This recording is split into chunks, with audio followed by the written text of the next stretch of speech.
सभी लोग तो द्रौपदी के बारे में जानते ही होंगे। जी हाँ, जिन्होंने महाभारत में 5 पांडवों भाइयों की पत्नी थी द्रौपदी। बता दें आप सभी को, द्रौपदी की उत्पत्ति राजा द्रुपद के हवन कुंड से हुई थी। जी हाँ, और उत्पत्ति उस समय हुई थी जब वो द्रोणाचार्य के वध के लिए पुत्र प्राप्ति का यज्ञ कर रहे थे। जी हाँ, आज अपनी इस खास रिपोर्ट में आपको बताएंगे आखिरकार किस तरीके से द्रौपदी ने 5 पांडवों के साथ शादी कर सुहागरात बनाई थी।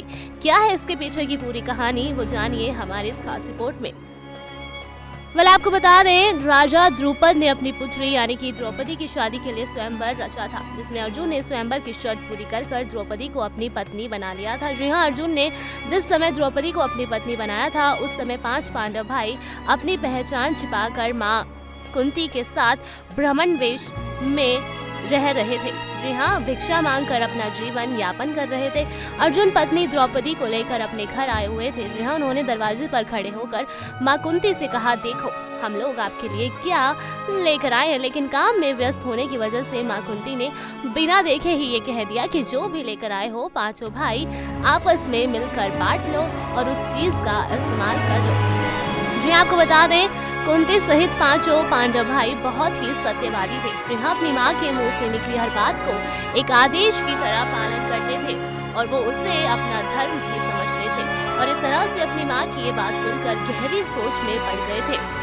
उसके बाद जब कुंती ने द्रौपदी को देखा तो वो भी काफी ज्यादा आश्चर्यजनक हो गई। इस बात को लेकर काफी ज्यादा हैरान हो गई कि आखिरकार मैंने बिना देखे क्या कुछ कह दिया है। जी हाँ, तभी माँ कुंती ने अपने पुत्र युधिष्ठिर से कहा कि कोई ऐसा रास्ता निकालो जिससे द्रौपदी के साथ कोई अन्याय भी ना हो, कोई अनर्थ भी ना हो और हमारी बात जो मेरे मुंह से निकली थी वो भी झूठी साबित हो जाए। लेकिन जब किसी भी तरह से इस समस्या का रास्ता नहीं निकल सका तो राजा द्रुपद भी काफी परेशान हो गए। उन्होंने भगवान श्री कृष्ण और महर्षि व्यास जी से कहा कि धर्म के विपरीत किसी स्त्री के 5 पति की बात तो नहीं हो सकती। बता दें आप सभी को, तब महर्षि व्यास बताते हैं कि द्रौपदी को पूर्व जन्म में ही भगवान शंकर यानी कि शिव जी ने ऐसा वरदान दिया हुआ था और इस तरह से द्रुपद अपनी बेटी को 5 पांडवों से शादी कर देते हैं। जी आपको बता दें, सबसे पहले द्रौपदी का विवाह युधिष्ठिर के साथ हुआ। उस रात द्रौपदी युधिष्ठिर के साथ अपना पत्नी धर्म निभाती हुई नजर आई थी। जी हाँ, तो वहीं दूसरे दिन द्रौपदी का विवाह भीष्म के साथ हुआ और उस रात इन दोनों ने एक साथ सुहागरात भी मनाई थी। जी हाँ, तो वहीं आगे आपको बता दें, इसी तरह से बाकी भाइयों ने शादी की और अपनी अपनी सुहागरात मनाई थी। अब आप सोच रहे होंगे द्रौपदी ने अपने 5 पतियों के साथ कैसे अपना पत्नी धर्म निभाया, तो हम आपको बता दें, इसके पीछे भगवान शिव का वरदान था।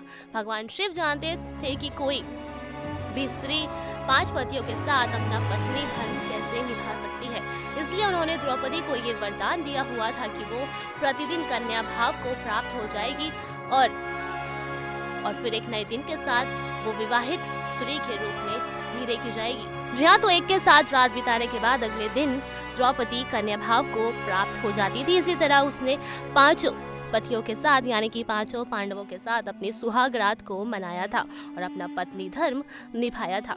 नेक्स्ट 9 स्पिरिचुअल से इंदु की रिपोर्ट।